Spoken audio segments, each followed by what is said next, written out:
you're in a camping or a hunting situation. You think you may be out there in the wild, so you have a sure way to start fire. But in a last-ditch scenario, you got to learn how to make fire, and this is one of the techniques. We'll show you that right now.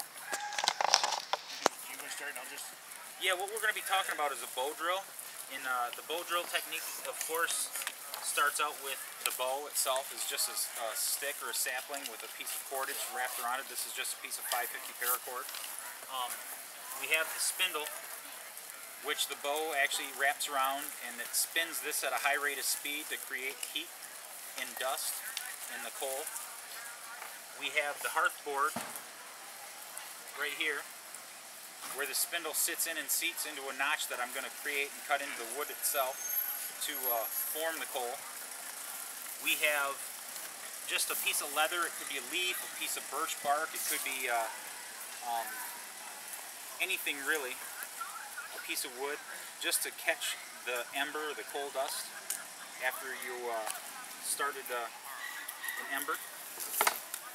And how many of you know what this is? A bird's nest. What's it used for? It could be, because it's dry, it's dry, it's dead. What we're going to do is we're going to create a bird's nest out of a natural material called jute. You can carry this on your persons, in your pack, whatever. Break it up, fluff it up, aerate it. This is what we're going to try and start our fire with today. And it also includes a hand hold that holds the top of the spindle while you're spinning it.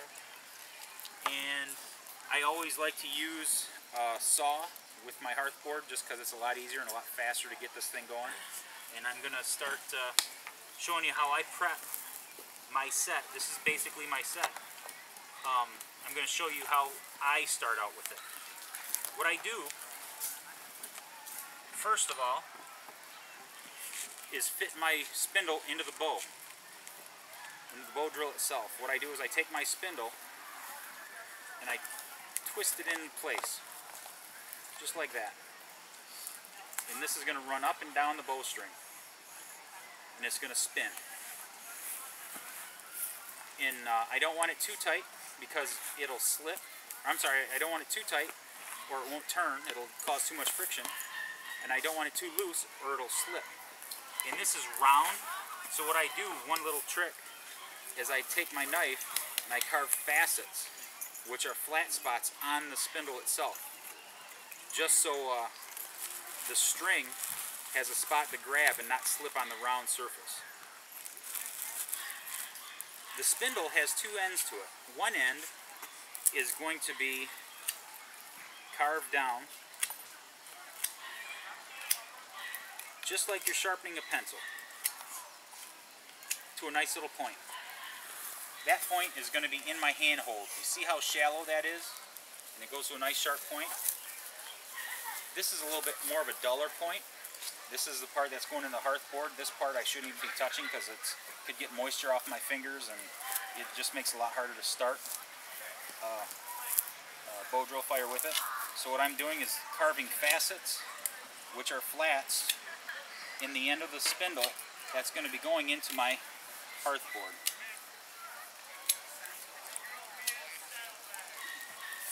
And it's going to look like this. Now, I take my hearth board, which is a soft wood, it's poplar. I'm using a poplar spindle on a poplar hearth board, and if you don't have the right wood, you can tell by taking your thumbnail and pushing it firmly into the wood, and if you can leave an indent or an impression of your thumbnail in the wood itself, it's soft enough wood to create a bow drill fire as long as it's wet, or I'm sorry, as long as it's not wet, it's dry, and it has low moisture content. It's all about the finer techniques and preparation of the set that's going to give you a fire.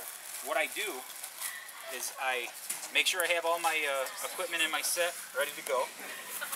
I take my knife and I very carefully start a divot, which is just a small hole where I'm going to seat my spindle in, so it doesn't, when I set my spindle on the hearth board and start to drill, it doesn't just dance off of the hearth board.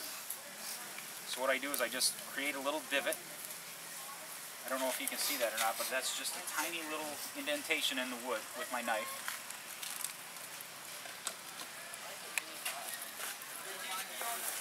have my bird nest ready to go. It's all fluffed up, and this is what's going to catch my ember in my coal, and I'm going to blow out the flame with this.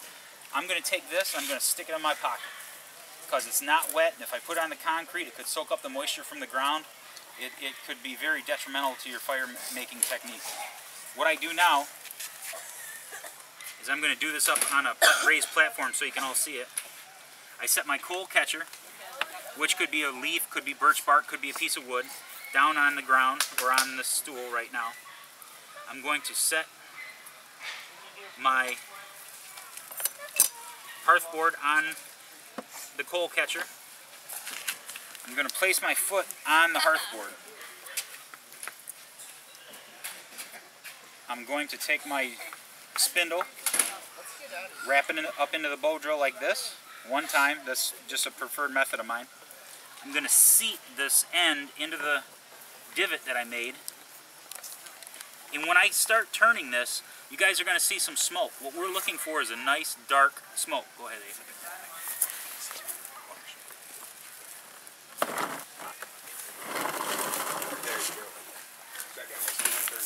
Oh, okay. There you go. What we're looking for is a nice black, sooty, fine dust. What I do is I'm bracing it on my leg, and I'm going to start spinning. I have some downward pressure. I'm going to start spinning. You'll see a little bit of smoke, and that'll happen. Yep, that'll pop out. But as you can see, it's going to have some black dust being created. That's a good sign. Noticed how when he was using the bow, he did nice, long, full, instead of going like this, he went nice, long, full strokes to get as much speed up as possible, as much friction. What I'm doing, since that's slid out on me, I know that I've got too steep of an angle on my spindle. So I'm going to be more, I'm going to put more of a elongated tip on my spindle. And I'm going to push down on it harder and really bear down and seat this into the hearthboard and make a divot where we can cut a notch. The notch is where the dust is going to collect from the spindle, and we'll see what happens.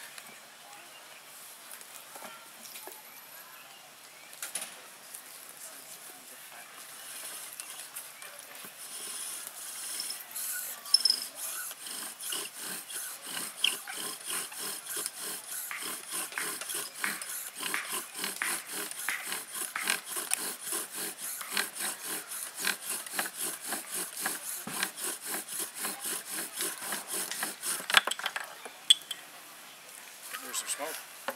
A little bit of smoke, but it's not enough to where I want it. So what I'm doing is fine-tuning my set. See, I'm really wearing out the soft spindle. What I'm going to do now is really cut long, a long, narrow point on the ends now instead of a stubby point.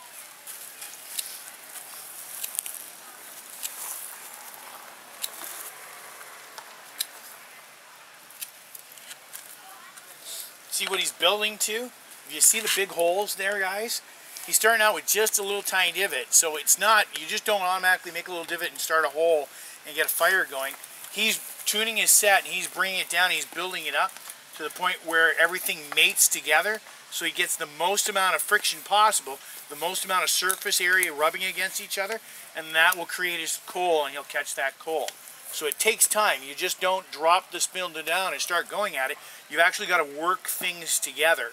And notice how you can tell, because you look at the original big hole in the front, and the other ones are shallower, so he's working his way up to a hole with an air socket like that, an air notch, to get the finished result of a coal.